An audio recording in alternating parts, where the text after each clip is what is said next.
investigasi meninggalnya mahasiswi program pendidikan dokter spesialis atau PPDS Anestesi Universitas Diponegoro atau Undip Semarang hingga saat ini masih berlangsung. Sementara itu, Dekan Fakultas Kedokteran Undip, Yan Wisnu Prajoko, menyatakan keterbukaannya terhadap proses investigasi. Untuk diketahui, seorang mahasiswi PPDS Anestesi Undip berinisial ARL ditemukan meninggal di kamar kosnya yang berlokasi di Lempong Sari, Gajah Mungkur, Kota Semarang pada Senin 12 Agustus 2024 lalu. Meninggalnya ARL diduga karena bunuh diri dengan menyuntikkan obat ke tubuhnya sendiri. Menanggapi hal itu, Dekan Fakultas Kedokteran Undip, Yan Wisnu Prajoko, menyatakan keterbukaannya terhadap proses investigasi.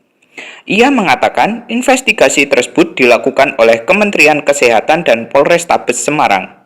Pihaknya menyatakan akan mematuhi segala hasil investigasi tersebut, termasuk akan memberikan sanksi dugaan perundungan yang dialami oleh ARL.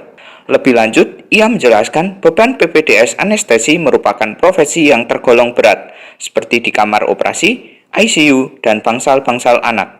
Meski begitu, menurutnya perundungan bisa terjadi tidak hanya di rumah sakit atau di kampus, namun juga bisa terjadi di luar lingkungan tersebut. Seperti yang saya katakan, proses pendidikan memang 90% banyak di rumah sakit.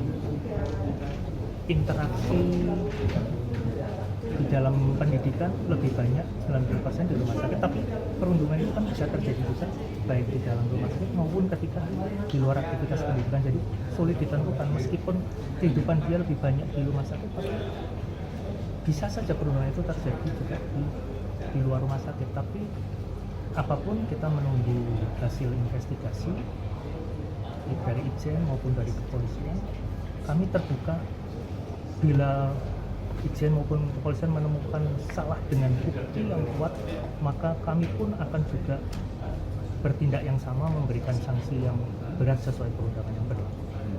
Sementara itu, pihaknya menegaskan bahwa komitmen Undip dalam memerangi perundungan sudah dilakukan selama proses pendidikan.